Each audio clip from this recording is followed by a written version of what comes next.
You still got it? Okay, good. Because upstairs in the museum later on we have the possibility to do a real tasting with our product developer. Here's a piece of chocolate also, and he will show you what you can feel, what you can smell, how you can notice the chocolate is fresh. We have a spoon also, not really sure what for. Do you have any idea? Remembrance. Yeah, we have a fountain with vegetable cream soup, pumpkin, chocolate fountain, of course. Okay, let's start. I'm sure you have had the opportunity to admire our cocoa fruit. It's not true to scale, just in case. And we have a barrier around for a very, very good reason. It's not just that the people don't touch it, that they don't eat it. It's made out of chocolate, the whole fruit. Not just the bars. This, what is looking like wood, it's real chocolate. 150 kilograms. There's styrofoam core in the middle and around all chocolate. And that's the reason why it's a gold in here. That's for it's over there. Because 2 years ago the sun was shining, melted. When some good chocolate moves in the floor, but it wasn't the idea. And therefore now it's always a little bit cold in here. Okay, let's start. Follow me, please. Okay. Don't worry, we'll follow you.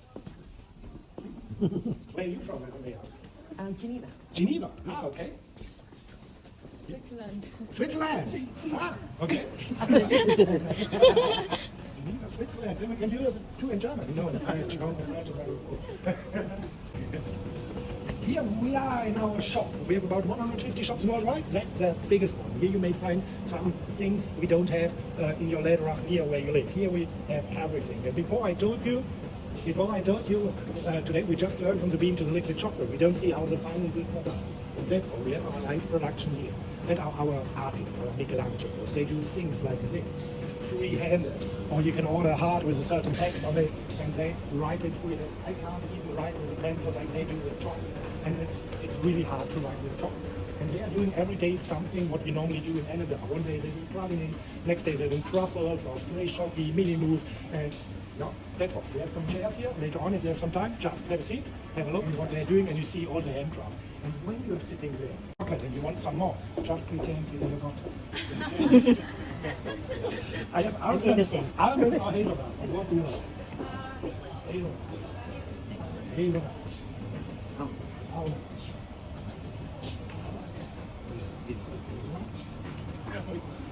This was almond as well. That is the same. They're just hazelnut.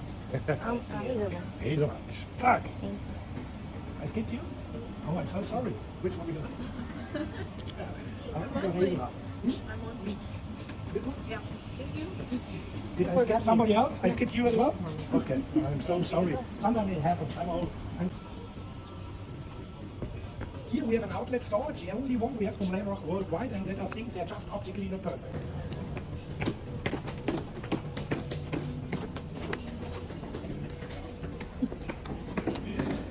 Here you see on the right and left-hand side a lot of smiling faces, all employees of us, all smiling because there's an expression in German. If you have a really nice job, even going, then you tell to the people, I have a chocolate job. And he literally had a chocolate job. A chocolate job. Oh. Worldwide, we have about 1,500 employees. Here in this region, we have about 450. 100 here in Milton, and in Canada, where we do the final goods, about 350. A lot of handcraft over there. Läderach, family business, now third generation. Grüezi miteinander and welcome. I'm very pleased to see you all. My name is Läderach, and believe me, I've got the best job in the world. Seriously, I love chocolate. You can do so much with it, and you always end up making some money. I think that's what drives us all. My own family and our entire chocolate family all around the world. We just love what we do, and so did my grandfather, Läderach. In 1962, he started it all in a small chocolaterie in the canton of Glarus. About 8 years later, he invented the hollow truffle shell, which he sold to other chocolateries. He was a brilliant inventor with great passion for chocolate. With the acquisition of Merkur and the introduction of the Fleischoki brand, our father, Läderach, folded a monster family business. Their hard work brought us where we are today, and it gave us all this fresh chocolate of the highest quality. But you may wonder, how exactly do we do it? Well, you'll find out. Go and discover the secret behind our freshness. Have fun. Yeah, and we will find out, but we can't find out. Rika, over here, very short flight. Probably no jackknives.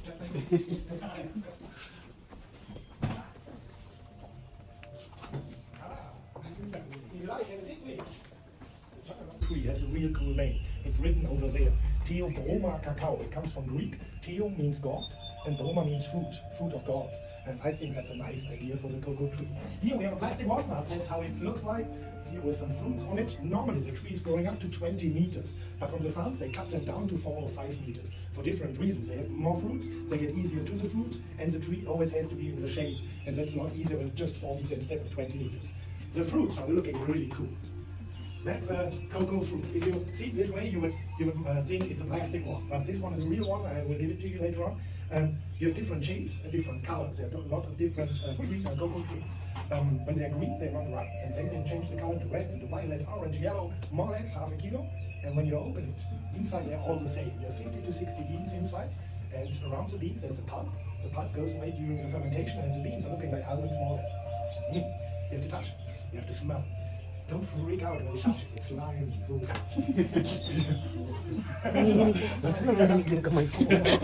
No, I'm just kidding. No, my hands are shaking also. I just wanted to make her nervous. And that, The resistance is like lychee as well. do people eat it as a fruit? No, you can eat it. It was a thing you drink out of it. People refreshing drink, and I had it a few weeks ago, and I didn't know on tour, and she told me they use it also for vineyard. But I didn't ask if they use it instead of wine. I'm not really sure, but they use it for vineyard. And we have it in the restaurant before. We have it, we buy it as a startup in Switzerland. Yielding around 10 to 11 bars of dark chocolate. Relax.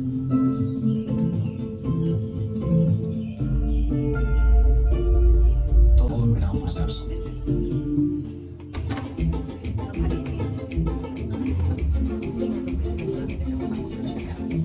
A friendship with Juan Pablo is important for our cocoa processing.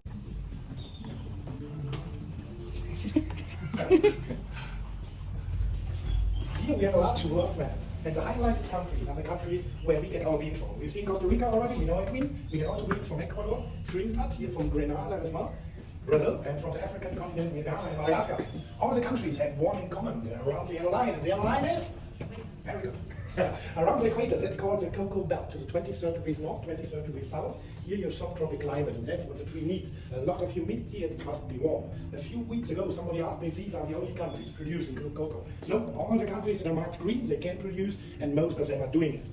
Originally, the bean is coming from South Middle America, the Aztecs, the Mayas, Olmecs. They already drank it as a bitter drink. And it's very surprising, and nowadays, Ivory Coast and Ghana, these two countries, they do 2/3 of the world production.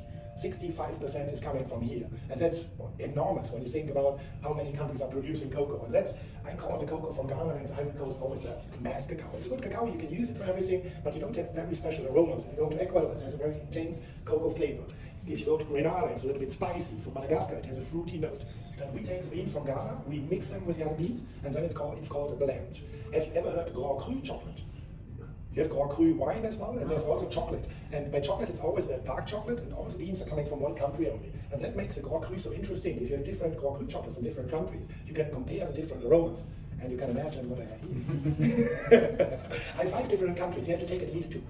No, if you don't want to, you don't have to. But if you like, you can taste all 5 as well. Very high percentage chocolate, 64% to 80%. I have Madagascar, Grenada, Brazil, Ecuador, and Trinidad. And you will notice, for example, Ecuador and Brazil, they both have 70% of cocoa mass inside, but very different flavors. When I was young, I'm still young, but when I was really young, I always thought there are just 3 kinds of chocolate: mint chocolate, white chocolate, dark chocolate. And I thought all dark chocolate is the same. But I'm from Germany, we don't have such good chocolate like in Switzerland. That's why I didn't knew better.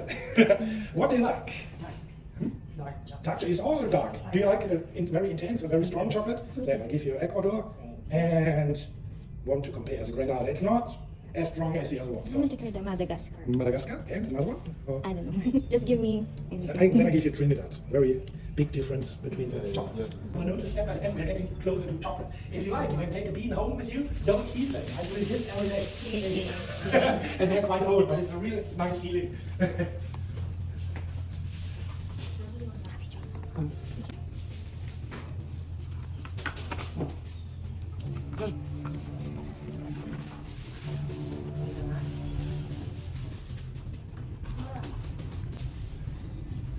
But it's nice too. It's nice sound. Oh, I like it so much. The sound, so relaxing. And they don't weigh much, the beans. They're very light. Yeah, it's very light. Yeah. But you can open it and then Yeah, later on we will see, but you know, don't eat this one. They're already quite old. But later on we open the bean and we can eat it. I have now we are going to eat. That's a container like in a ship. Here we are transporting our cocoa bags. And here you see there are a lot of numbers around. Here it's about numbers, and I always like to ask a question. Just guess. We are a chocolate country, very famous chocolate country. What do you think for the worldwide production of cocoa beans? How many percent is coming to Switzerland? Just guess. How much? 40. Coming from Switzerland? Name to Switzerland. How many of the how many beans from the worldwide production? How many percent is coming here? Just 70. 10. 85. 85, 25, 10. Now you will be surprised and you will understand why I like to ask the question. It's just 1%. It's just 1%. We are very, very, but everybody is answering like you did. When I was asked, I told them 80, and then I said, no, probably 90, it's 90. But it's not, it's just 1%. We're a very, very small country, and there are a lot of chocolate producers, like Mary Kayabo, world biggest producer. They have their headquarters in Zurich, but they don't produce in Switzerland. Lind and Sprüngli, they have a factory here, they also have a factory in Germany, they're producing also in the United States, and therefore not as much coming here as the people think. Over here we have our James Bond number, 0.007. That's the percentage what we get, what we from Läderach get from the worldwide production. There are more or less 18 of these bags every day, 4 tons. That sounds a lot, but we just have alcohol for employees. Alcohol just for employees. But if you know, it's, you're supposed to say, but just put it in the middle and then factory. Now when I speak here about Milton, I like to use the word factory. When I speak about Canada, I like to use the word manufacturing. Over there, 350 people working. They are doing out of the liquid chocolate what we send over, the finer goods. And here to produce liquid chocolate, just 10 people on a lot of machines. And I inform them on the screen, they will explain their work, and then we have a look inside the factory. If you like, have a seat, please.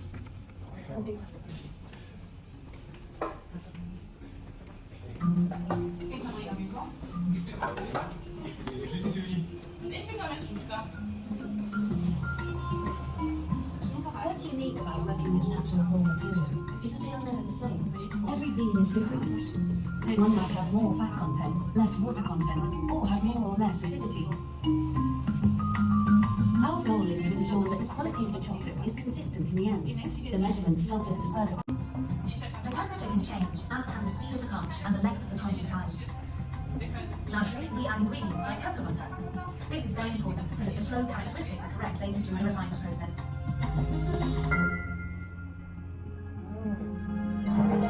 For me, chocolate is enjoyment, joie de vivre and attention to detail. Oh, hallo. Grüezi und herzlich willkommen.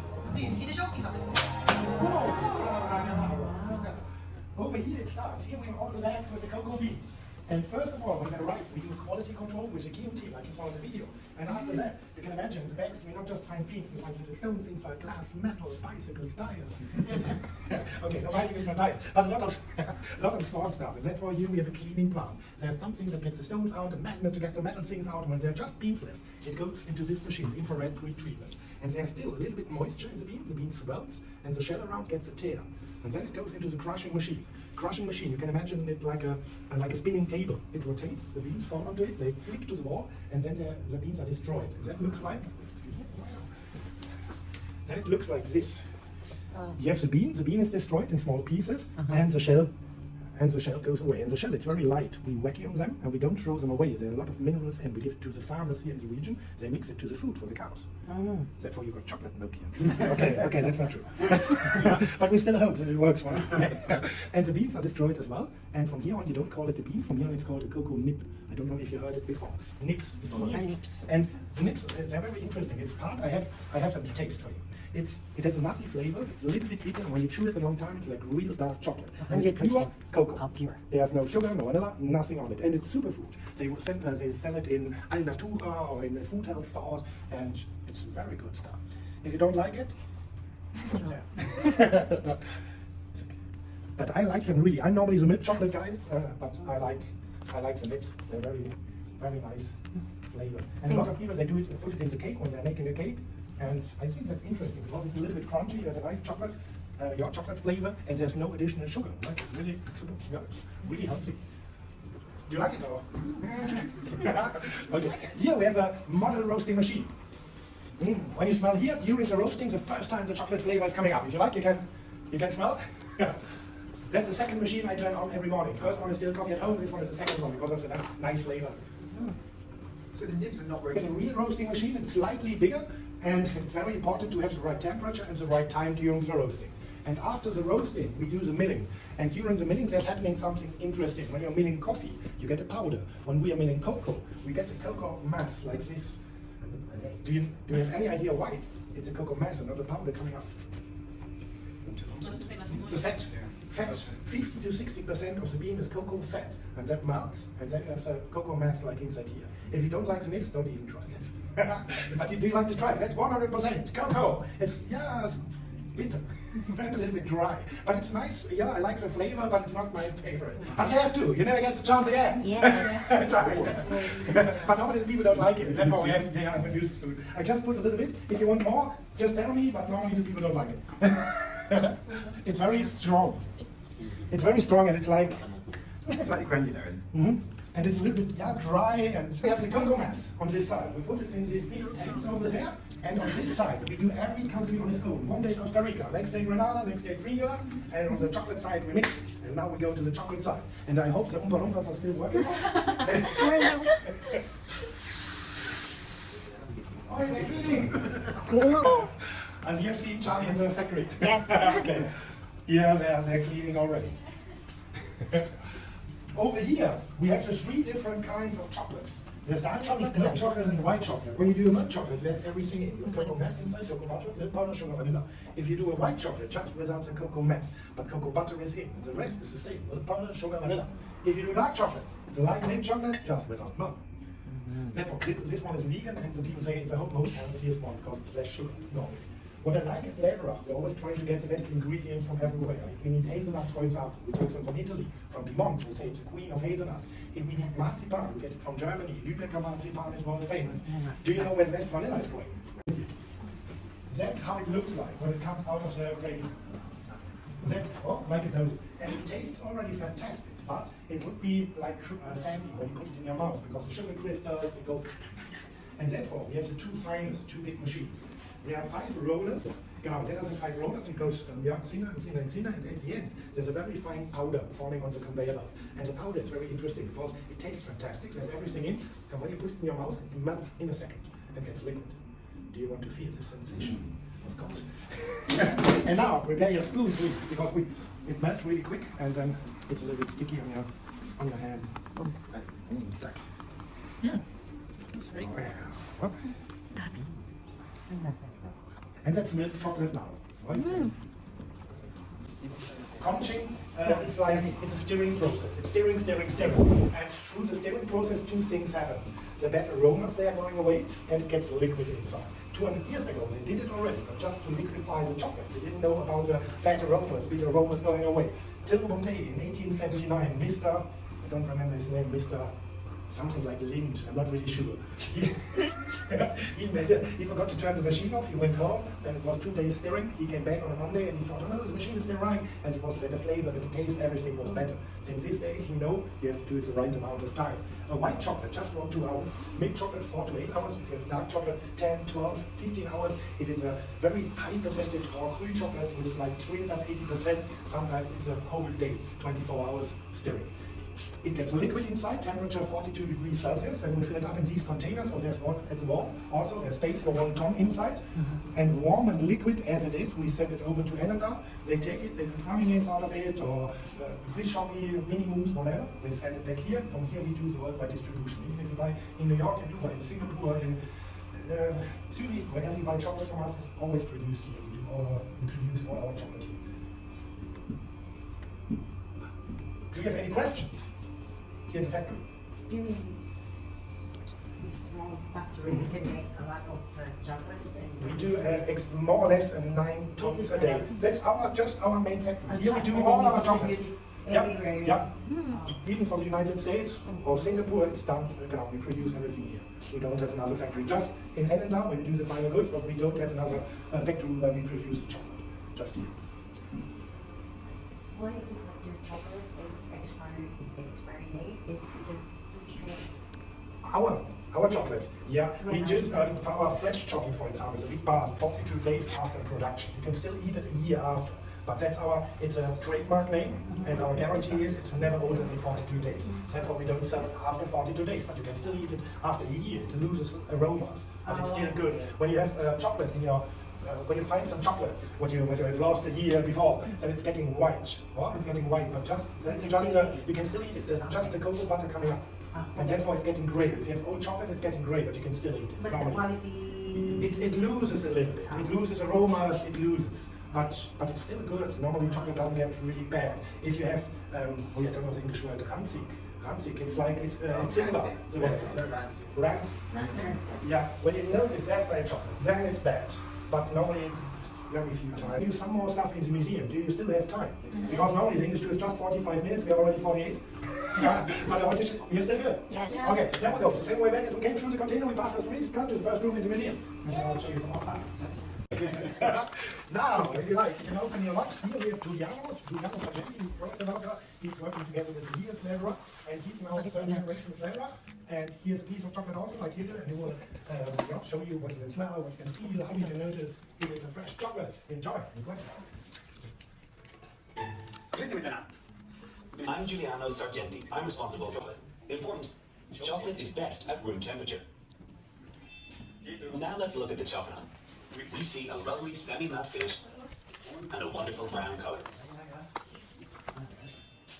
Now we will touch the chocolate and feel the uneven surface. This shows us that it was made by hand. At the same time, it feels smooth and even. Now we listen. We can feel a certain amount of resistance. A deep, clear break. That tells us it's fresh. Now we smell the chocolate. It's a little bouquet of scents. The human nose can detect up to 600 different smells. Hazelnut, caramel, a fruitiness, and a wonderful cocoa note. Chocolate is fresh. You get a variety of tastes and flavors. Milk, vanilla, cocoa, and a pleasant sweetness. When you bite into the hazelnut, it releases intense roasty flavors, along with caramel and punch. Lastly, we taste cocoa at the finish. These flavors are much more intense with dark chocolate, which also has more acidity and fruitiness. Chocolate is most flavorful when it is fresh.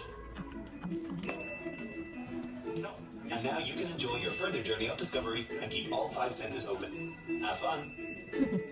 I always go, if you don't want to, here are napkins. And here's a sanitizer as well if you like. Now, I will go with you through all the rooms in the museum. I will explain a little bit, but later on, go on yourself and explore if you like. For example, there's a memory game. You can't go as a group, just alone, and you get some information about chocolate as well. Therefore, later on, press every button we didn't press. Here we have a little bit about the history of Läderach. 1962, it was founded. It was Rudi Läderach, it was just a small bakery. And he made a great invention 8 years later, the hollow truffle shell. When I started to work here, they showed it to me and they told me, that's what we are famous. Sometimes I think yeah, okay. But I don't want to say something wrong. This is an interactive room. You can press here with a blue box, I can look through the hole, or with a table with a sushi. They're looking like sushi, but they're not. And when you put them over there, we can see how the goods are done. I always like to show the Easter Bunny, because in January last year, I was working in an anniversary. One day I was working at the Bunny. Wow! And I couldn't believe what I saw. They do the bows, the ties, everything by hand for each bunny. And they're not just doing 8 bunnies a day, they do a lot. It's incredible. Lou. The Easter Bunny Lou, he has a tie and glitter ears. In a Läderach shop somewhere. They don't know it, just here in the house. But you can take the spoon home, you can take everything. I use them always for my breakfast eggs. Okay, well, thanks a lot for visiting and have fun. Professional tip for the fountain. The children are amazing. We adults, we're all the same. We take milk chocolate, up. Dark chocolate, up. The children, they are mixing. And mixing is super cool. My favorite is a dark one with a white one. Okay, enjoy, have fun. Thank you. Thanks.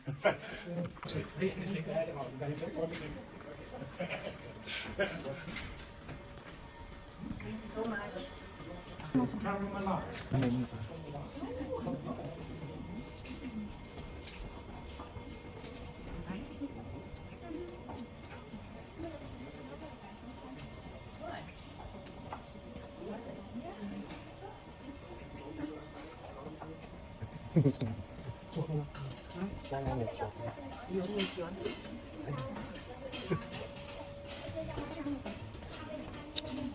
Masarap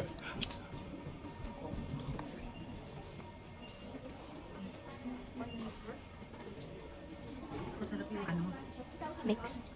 Yan, wala.